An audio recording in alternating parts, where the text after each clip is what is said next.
Намерение.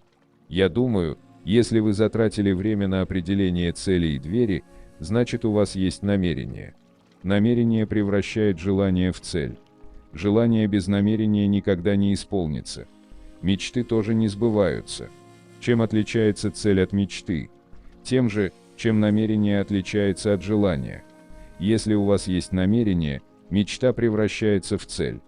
Пустые мечты и воздушные замки не могут ничего изменить. Изменить жизнь способно только намерение, то есть решимость иметь и действовать. Допустим, вам удалось определить свою цель, и вы полны решимости ее добиться. Вы сгораете от нетерпения поскорее начать действовать. Вот теперь отпустите хватку. Сбросьте важность цели, откажитесь от желания ее достичь и оставьте только решимость иметь.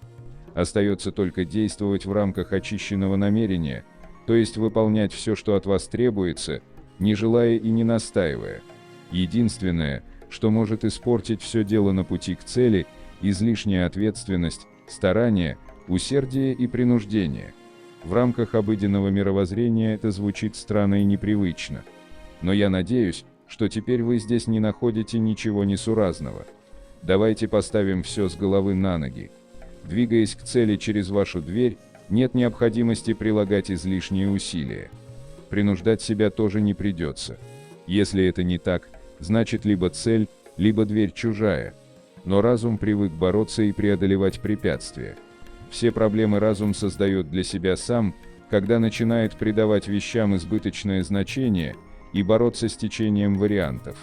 Ваша линия жизни содержит минимум препятствий, если не налегать на важность. Вы должны идти к своей цели, как за почтой из ящика.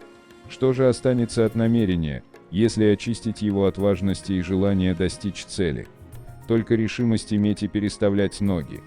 Перестаньте думать о почте в ящике как о проблеме, и просто начните переставлять ноги по направлению к нему. Не думайте над проблемой, действуйте, как получается, и тогда проблема разрешится в процессе движения. Внутреннее намерение разума побуждает лупить руками по воде. Я настаиваю на том, что внешнее намерение действует совсем по-другому. Получается так, что до тех пор, пока вы настаиваете, вы не даете внешнему намерению реализовать цель по течению вариантов. Откуда ваш разум может точно знать, каким образом цель должна быть реализована? Движение к верной цели через вашу дверь идет, как по накатанной дороге. Вам никто и ничто не мешает, если ваша важность на минимальном уровне, и вы не боретесь с течением вариантов.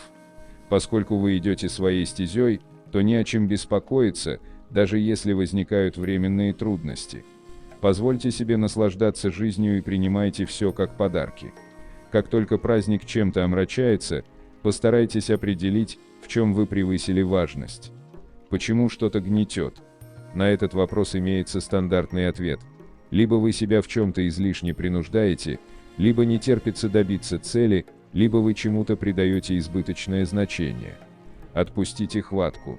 Гнетущие мысли и чувства могут появиться в результате недостаточной ширины зоны комфорта.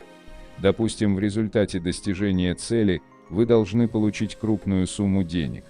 Сразу же возникает целый набор тревожных мыслей: а где это хранить, а как выгоднее вложить, а вдруг потеряю, а как разумнее потратить, а вдруг отберут.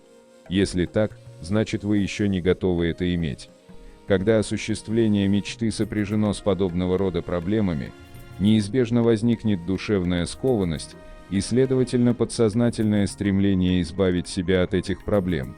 В таком случае внешнее намерение будет работать против вас. Решимость иметь необходимо поддерживать постоянно. И вовсе не придется себя принуждать крутить в мыслях целевой слайд. Ведь вам приятно думать о желанной цели. Не следует только себя уговаривать и убеждать. Уговаривать себя вы можете долго и безрезультатно. Намерение, в отличие от самовнушения, означает, что решение принято и обсуждению не подлежит. Достижение цели очевидно. Любые сомнения отпадут сами, если вы будете расширять зону комфорта. Я хочу вас предостеречь от грубой ошибки. Существует еще один ложный стереотип, призывающий думать только об успешном развитии событий. Как ни странно, это действительно ложный стереотип. Видите, сколько их? Как вы считаете, получится у вас думать только об успехе? Едва ли. Если вы будете стремиться исключить из своего сценария негативные варианты, то ничего не выйдет. Вам не удастся убедить разум в том, что все пройдет гладко. Разум может притвориться, что поверил такой установке, это он умеет.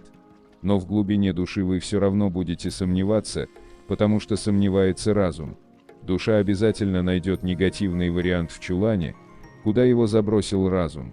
Вам не нужно включать в целевой слайд вообще никакие сценарии достижения цели. Данный слайд должен содержать только окончательную картину достигнутой цели. Вы это уже имеете. Все, что от вас требуется, наслаждаться слайдом и переставлять ноги с помощью очищенного внутреннего намерения. Визуализация процесса – это уже работа над сценарием, но совсем в другом ключе. Вы убеждаете разум в том, что все не пройдет, а проходит гладко. Визуализация текущего звена трансферной цепочки идет в ногу с тем, что вы делаете сейчас, и лишь на шаг вперед. А убеждая себя в благополучном завершении дел, вы держите себя мертвой хваткой контроля. Отпустите хватку, не думайте о проблемах, которые еще не наступили, и спокойно двигайтесь по течению вариантов.